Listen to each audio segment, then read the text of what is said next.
He sold his first item on eBay out of desperation to pay the rent. And from that point forward, his life has revolved around e-commerce. He's done a lot of things. He's got an incredible story. Today on this episode, we're going to talk about his highs, his extreme lows, including his current decimation of his business. Decimation are the words he used. His business through the COVID pandemic has been decimated. But he's still positive. He's still helping others. He's still taking initiatives right now to help frontliners in Australia. We'll talk about that. We're also going to talk about a couple other things like goat auctions and the things that drive life. And it's not always business. Stay tuned.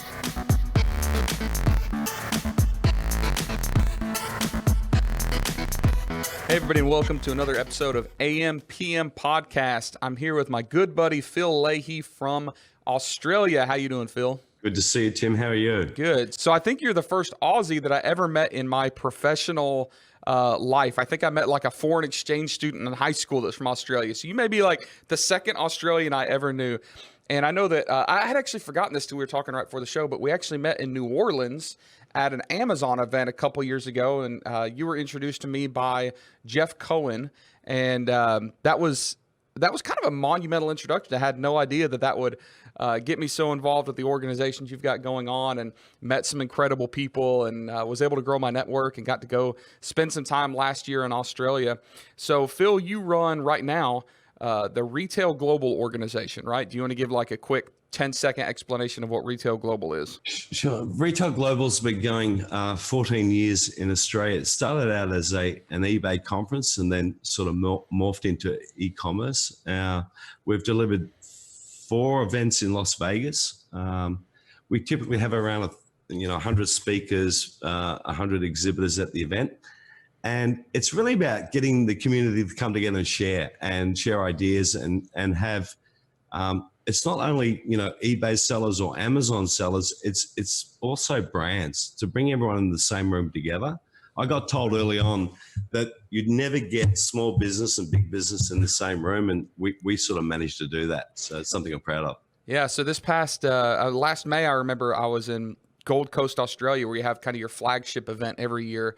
And you had, small, just getting started entrepreneurs all the way to billion-dollar brand owners. It was actually kind of amazing. This January, You hosted the first VIP Awards in New York City, Manhattan, the beautiful Gotham Hall. It was by far the fanciest, a banquet award ceremony I've ever been to. I felt a little out of place, but it was amazing. Can you believe it? I was talking to the team tonight because we got together. We haven't been together for 64 days. When I say team, there's a small team of 6 of us, and I had them here for lunch today, and we had a long lunch. But that moment, being in New York City at Gotham Hall, on Broadway, and really in Times Square, and that event was such a magical event. It was so great to have you a part of that night too. Yeah, I remember thinking how cool it was sitting in a room with all these executives of Salesforce and these brand new startup, business owners and brands, just how cool and intimate that experience was. And I know that, ever since I've known you, you've been involved in a very public way in the e-commerce community, and you've been a great connector and bringing people together and making all these big events happening. But that's not how you got started in e-commerce. And from what I understand, prior to the year 2000, you really didn't even know anything about e-commerce or how that existed. You got into this by accident. So tell us what you were doing prior to 2000. Sure. I had retail experience. I started off as a clothing manufacturer, and I had a few stores, but I ended up in radio. We started a radio station in Melbourne, and then grew it into Brisbane, Sydney. And that's how I found e-commerce. I was a former record company executive with Sony, and I had a bunch of collectibles, and someone told me about eBay, and I went, oh, that sounds interesting. I need to feed myself. And I put a signed copy of Silverchair up and sold it for $100 Australian. And at the time, it was 60 cents in a dollar. And some beautiful American, and I love Americans, sent me a $100 bill US in the mail. It was like getting 150. So what do you do with $100 in Australia? You just take it to the bank and just deposit it, and they just convert it for you? I kept it and I went, there's dollars in this. I didn't spend that for a long time. Wake up call, like, oh my gosh, eBay is legit. It works. Yeah. Yeah. And it was funny back then. A lot of people sent money and, a lot of cash in the mail. It's really weird. Coins as well. Really? So what happened from there? You sold a signed copy of Silverchair, right? Awesome. You got your first $100 in the mail shipped to you from the other side of the world. What happened from there? I understand that your e-commerce trajectory increased pretty rapidly, right? Yeah, we end up becoming the number one seller in Australia on eBay out of all categories in 2007 and 2008, and we were also selling on Amazon. I think we were the first Australian seller to sell on Amazon UK, and we were all over the world at that stage. It was great. But you know what? It gave me a lot of respect for people like you and people at the coalface who do e-commerce, who, wrap the parcels, make sure it all gets to the customer. It is a big job. It's such a big job. So I feel like you just glossed over the fact that you were the top Australian eBay seller in 2007, 2008. So you just skipped 7 years. So in 2000, you went bankrupt. You sold your first record like on eBay. Like, how did that get ramped up so well? You know how I did it? There was no conferences in Australia at the time, and I heard about a group called Pisa. It was a professional eBay sellers alliance in America. And they were going to be at, I think it was eBay Live in New Orleans in 2005. And I marched over there and I got to network amongst these people and made some friends with some very smart Americans. And we shared ideas. And, I had some good stuff. I had some good stuff to bring to the table, but they gave me some amazing things. And we got together as a group and we shared. And that group grew over time. But I'd come back, implement these ideas, and my business went from here to here. I didn't have to be the smartest guy in the room, So it was really, America provided that pillar for me to take to my business to the next level. So what were you selling? You weren't just selling records in 2007, 2008. Yeah, no, we were selling a lot of things. We're selling music equipment. We were getting to Kasha washers. We're importing stuff from China. I attempted to do what you do very well. Went to different parts of China and imported things. I had a play, but I wasn't that passionate about it. But it was very interesting in terms of finding out about things. All right. So that event in New Orleans, 2005, I assume kind of got your hackles raised at the idea of connecting in conferences and events. And my suspicion is, correct me if I'm wrong, that led to the concept and the idea of creating Retail Global, which is essentially that, it's a networking communication conference system, right? It was the catalyst for me. And at the end of when I sort of sold that business, I went, how did I fall into that? And I fell into it through necessity, not planning it. I wanted to plan a business that I actually wanted to be in. And I saw the value of conferences and what it did for me and what it did for a lot of people around me in terms of when, people come together, they share. You have this collective creative intelligence which comes from that. And that's what, gave me the inspiration to move in that conference direction. The power of relationships. How would you tell somebody that's listening that is, maybe they're an experienced entrepreneur, maybe they're just getting started, but let's assume that they're not taking advantage of networking and collaboration. And just a couple episodes of this podcast ago, or a few episodes, I can't remember now, I was talking about this concept of a pizza. Like, stop fighting over a larger piece of the same pizza and work with people and just build a bigger dadgum pizza, right? So what would the advice that you give to people that have not started engaging with community and others in collaboration? What would you tell them to get them fired up to go out there? And it doesn't even have to be in person. Right now we're in the middle of the COVID pandemic, right? Like, it can be online communities. It can be random Zoom calls. I was just on I don't even know if you know these guys, Jamie and Michael from Australia. They're running the Endgame Network. Have you heard of these guys? Yeah. So I got on a Zoom call with them a few weeks ago. There's like 650 people on a Zoom call, and they're all connecting. It's amazing. So what would you tell people to get them fired up at the idea and the importance and the power of reaching out, networking, and building and joining a community?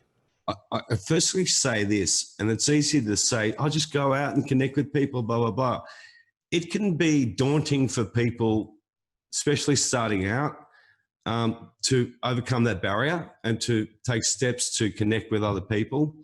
As daunting as, I don't, not for you maybe, but for getting up on stage and being up in front of people, same sort of fright. So, and I've seen people when we hold networking events that they are quite shy.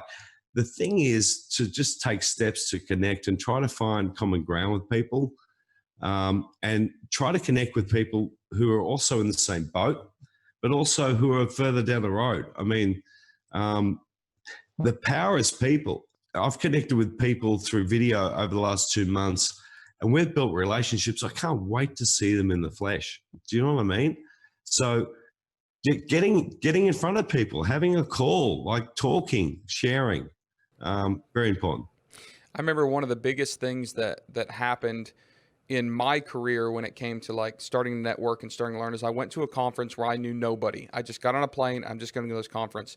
And there was a Facebook group for the conference attendees.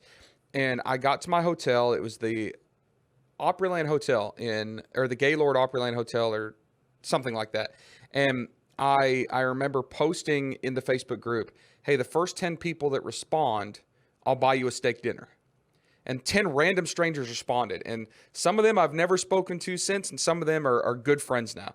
And I remember just meeting these strangers that if I hadn't like made this little bit of effort to go out and reach other people, and yeah, it cost me a steak dinner for a few people, but it was amazing in that like change of trajectory. So I challenge people all the time. You have to step out of your comfort zone a little bit. And you're talking about me getting up on stage. I've spoken around the world now, but that wasn't easy. That wasn't something that just happened. The first event I ever spoke at was like 30 people in Seattle, Washington. And I was scared to death. I still get a little bit uncomfortable like meeting strangers. It's practiced, but it's worth it and it's powerful and it's important. And I tell people all the time, for myself, you know this, if you're not surrounding yourself with other people, you're going to be stuck in this bubble. Like you're not going to grow. You're not going to gain new insights. If you hadn't gone to that event in 2005, where I suspect you really didn't know anybody. I mean, you flew across the world to New Orleans and met a bunch of strangers and it completely changed everything for you. Put the money aside.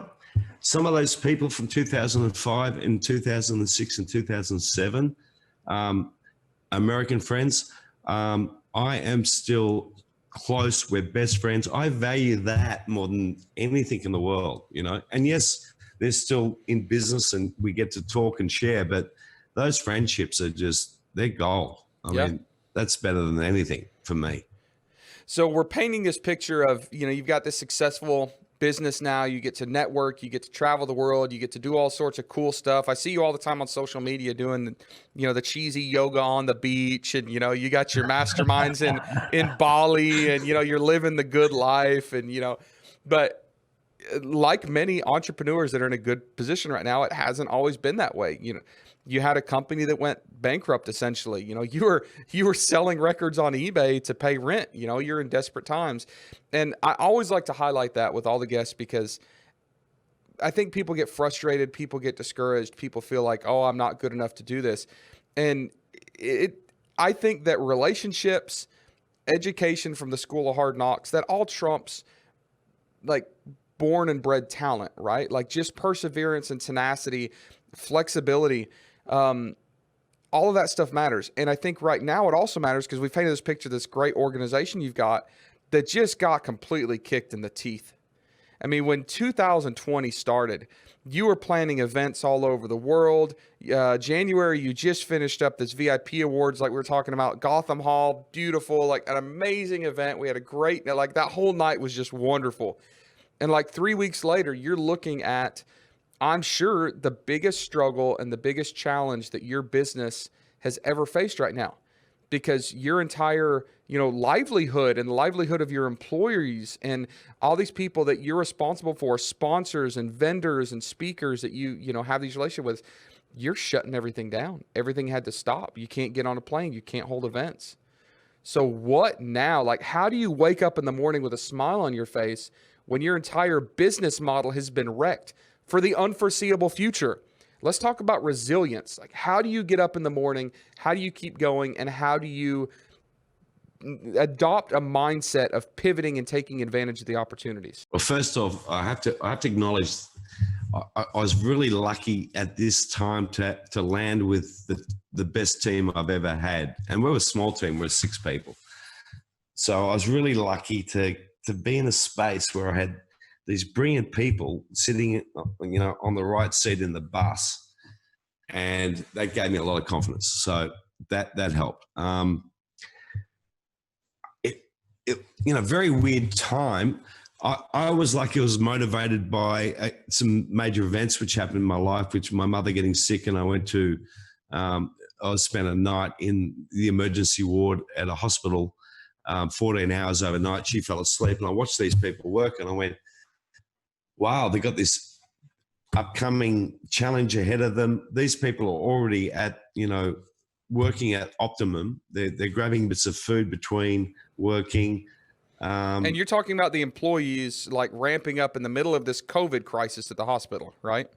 And so this is just before it became completely obvious, and it became obvious to me because, Salesforce and a bunch of others have cancelled even executive travel. So I saw it was coming.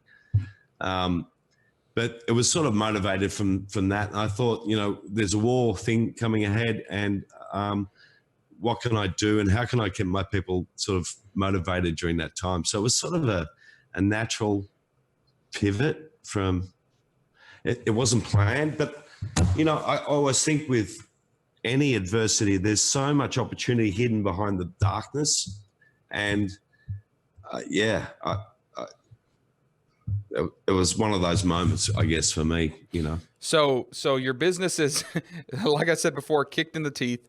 You're going through this kind of crisis with your mother, with not mental, but physical issues. And mentally, that's kind of a dark spot for you, right? Like a little bit of desperation.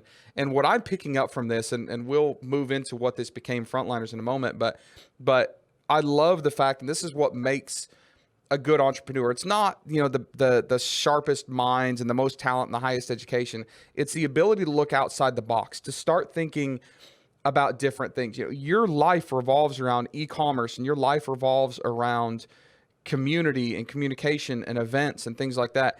And still your mind was able to wander enough where you're looking at these doctors and nurses that are, in this upcoming, you called it like getting ready for war, like struggling and, there's, struggling to find snacks and, just trying to get a sip of water in between seeing these patients.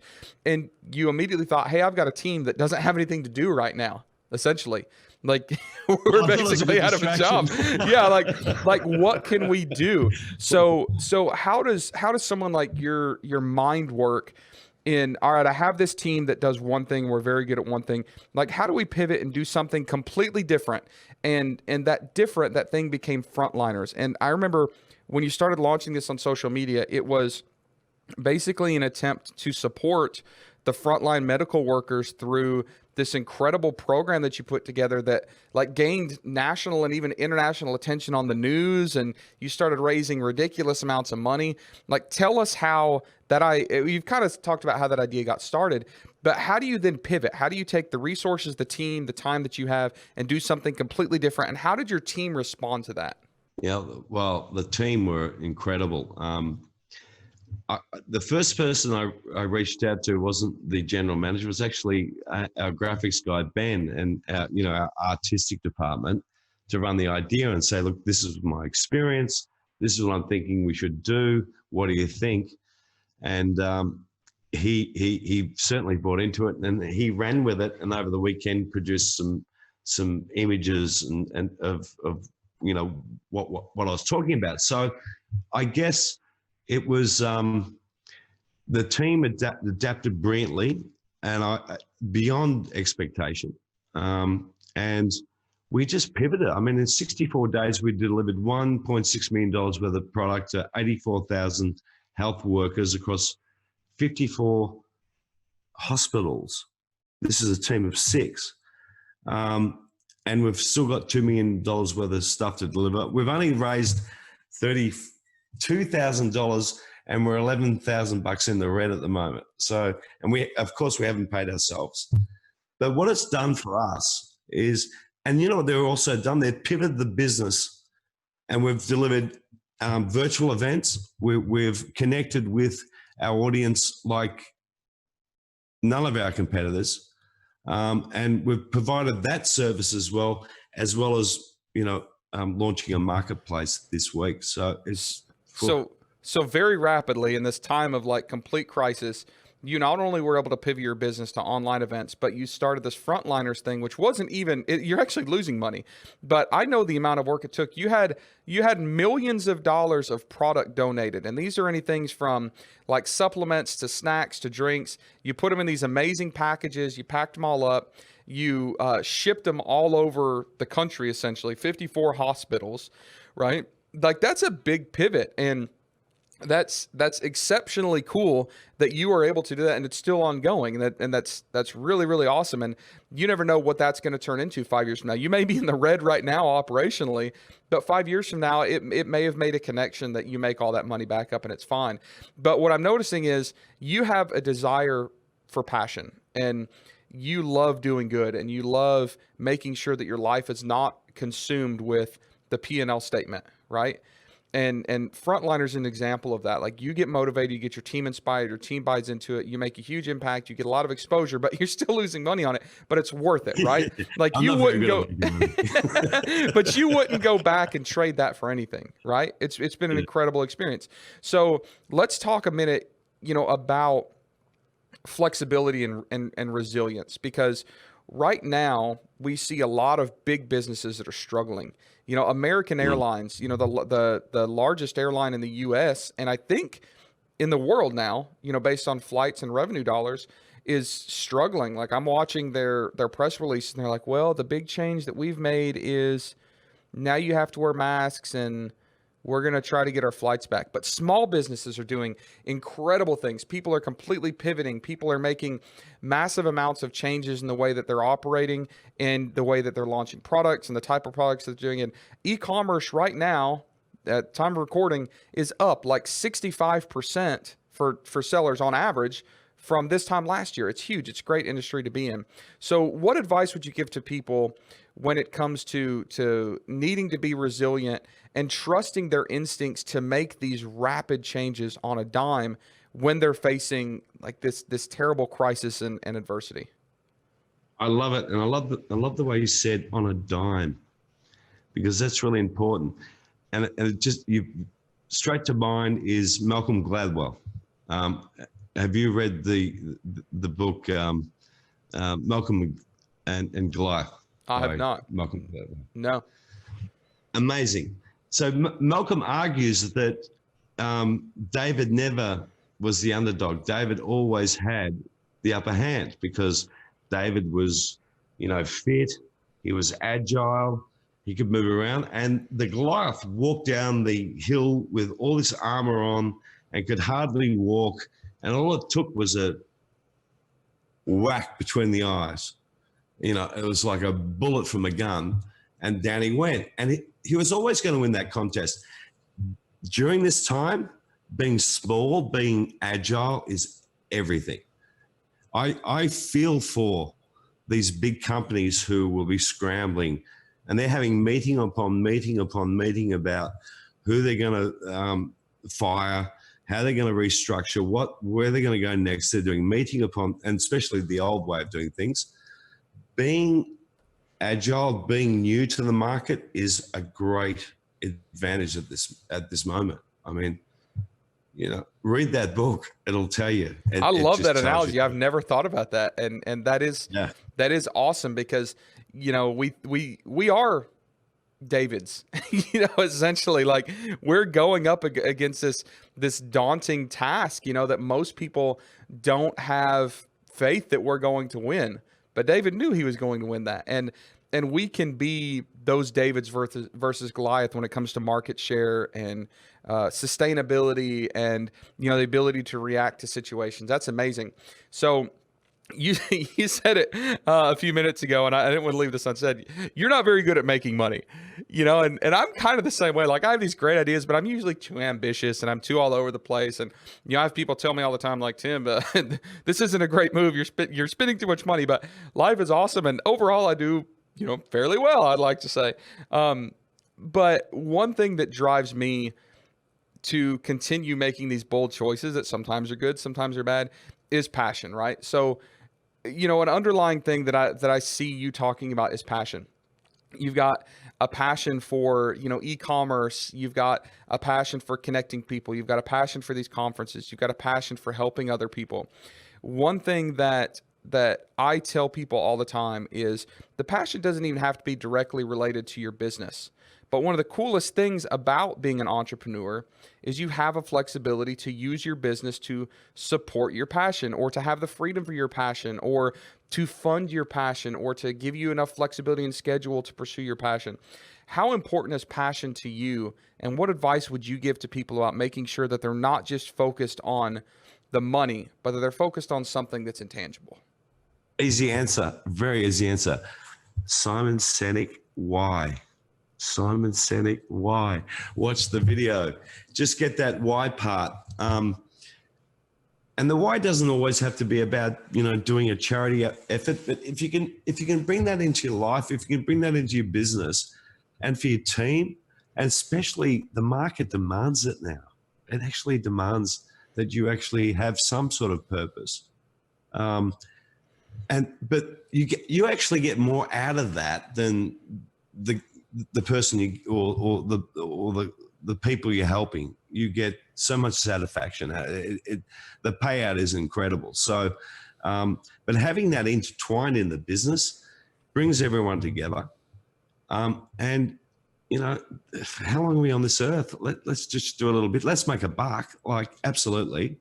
But let's be mindful about how we make the buck and how we can sort of bring people up with us. I'm not talking about, handouts. I'm talking about hand ups. I'm talking about helping people, putting infrastructure, and actually having something measurable, for your legacy, I guess. As you look forward toward the future, right? You have a pretty good pulse on commerce. You deal with people in the retail industry. I know that you're like a member of a really big retail board, right? What's the story there? The Internet Retailers Association or something? Oh, yeah, I'm affiliated with a few different groups, and I really do try hard to connect with not just the major players in different parts of the industry in Australia and the US, but also the up and coming new entrants and the ones who have been around for a while too. So you've got your fingers in all of these big organizations, startup organizations. I want to look into the Phil crystal ball. Where does e-commerce move in the next 12 months and then the next 5 years? So the next 12 months, the shift has been incredible. I'll give you an example in Australia, which hasn't suffered like the American market has in terms of numbers of this virus, and we've got a safety net, but we had a large number of people come online, the laggers, if you like, in 1 month. Yeah, so to start shopping, you mean the people that weren't shopping online, but now they are. Never online before. So they're online, they're buying, everyone's buying, they're having a great experience because it's delivered to their door and their home as well. So they're not getting carded. That alone is going to fundamentally change everything. I mean, we've had a massive increase. There's been a lot of losers, like fast fashion. There's been, a lot. Some have pivoted, but there's been a lot of winners. I mean, there's been some incredible winners. Not just the FMG toilet paper people who had a good month or two, but there's actually, there's been some really solid perform.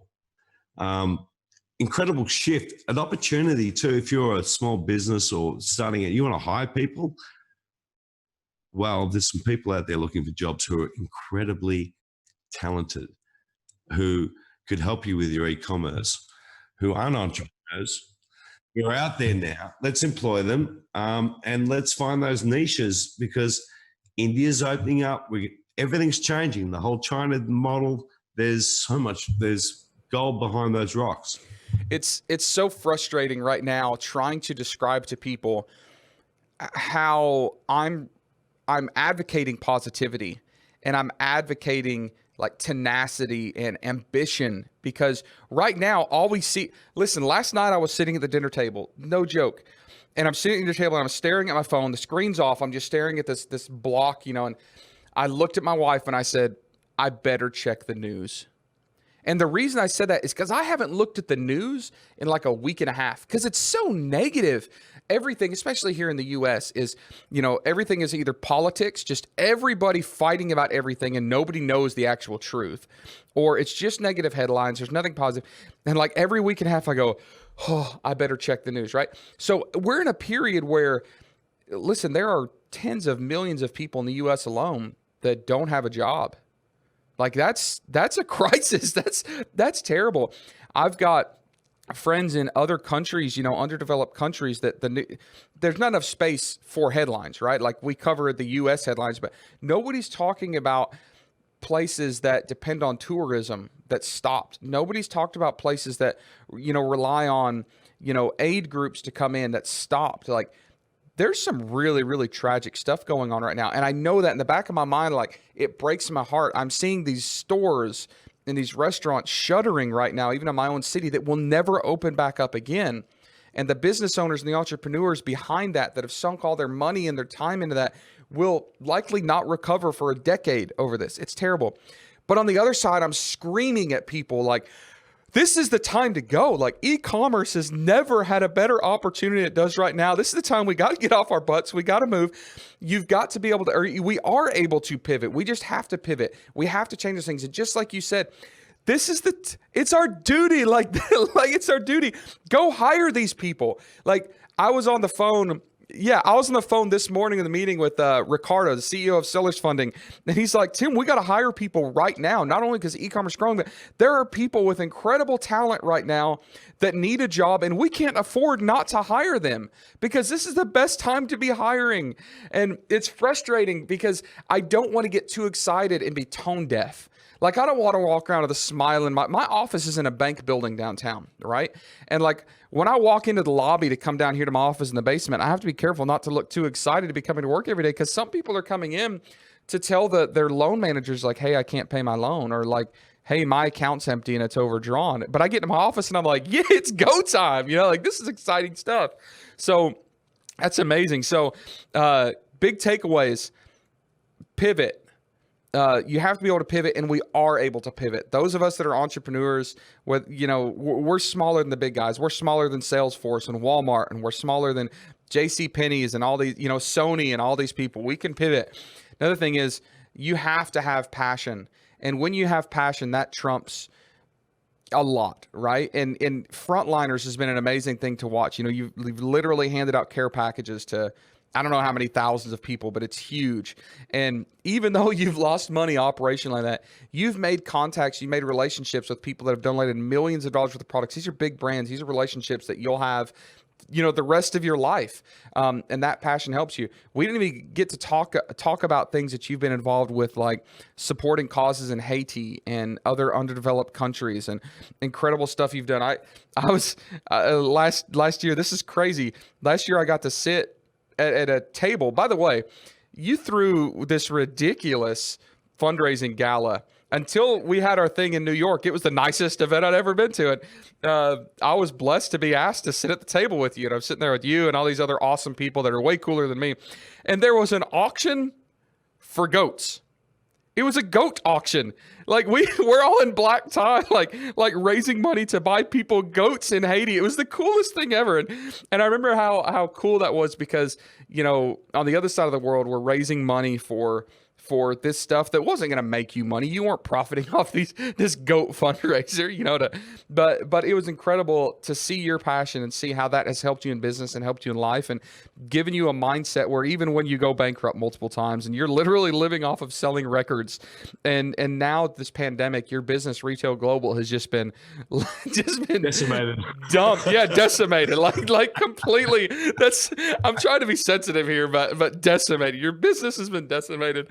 but you're laughing and we're joking about this, and you're still alive, you're still healthy. Like you've got an incredible team that you're keeping busy, and you're doing cool stuff. It's awesome.